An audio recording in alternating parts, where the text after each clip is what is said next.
नमस्कार मित्रांनो, संकल्प न्यूज चॅनलवरती आपल्या सर्वांचं पुन्हा एकदा सहर्ष स्वागत। आताच्या क्षणाची सर्वात मोठी आणि महत्त्वाची बातमी समोर येत आहे। सविस्तर बातमी जाणून घेण्यापूर्वी आपण जर चॅनलवरती नवीन असाल तर चॅनलला सबस्क्राइब करा, बेल आयकॉन प्रेस करा। मराठा आरक्षणासाठी लढत असलेले नेते मनोज जरांगे यांनी चौथ्यांदा पुकारलेले आमरण उपोषण बुधवारी सायंकाळी सोडले। अतिशय ढासळलेल्या प्रकृतीमुळे उपोषण स्थगित करावे अशी मागणी हजारो माता भगिनींनी अंतरवालीतून जाऊन केली। सलाईन लावून उपोषण करणे मला पसंत नाही असे सांगत जरांगे यांनी आपले उपोषण मागे घेतले। पुणे दौऱ्यावर असलेले राज्याचे अन्न आणि नागरी पुरवठा मंत्री छगन भुजबळ यांना पत्रकारांनी जरांगे यांच्या उपोषण सोडण्यावर प्रतिक्रिया विचारली। तसेच अजित पवार यांच्या नेतृत्वाखालील राष्ट्रवादीचा महायुतीतून एक्झिट प्लॅन ठरतोय का असेही विचारले।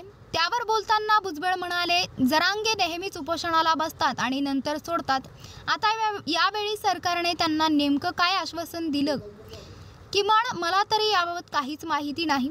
त्याच वेळी राज्य शासनाने मनोज जरांगे यांच्या उपोषणाकडे दुर्लक्ष केलं का, त्यावर रोजमर्रे त्याला काय करे तशी तिरस्कार प्रतिक्रिया भुजबळांनी दिली आहे। जागा वाटपात अजित पवार यांना पुरेशा जागा न देऊन तसेच विधानसभा निवडणुकाआधी हिंदुत्वाची प्रखर लाईन घेऊन अजित पवार यांची कोंडी करण्याचा महायुतीचा प्लॅन असल्याचे बोलले जाते। त्यामुळे धर्मनिरपेक्षतेचा मुद्दा लावून धरणे अजित पवार संकटात सापडतील आणि आपोआप महायुतीतून बाहेर पडून विधानसभेची स्वतंत्रपणे निवडणूक लढवतील असे महायुतीच्या गोट्यातून प्रयत्न सुरू असल्याची राजकीय वर्तुळात चर्चा आहे।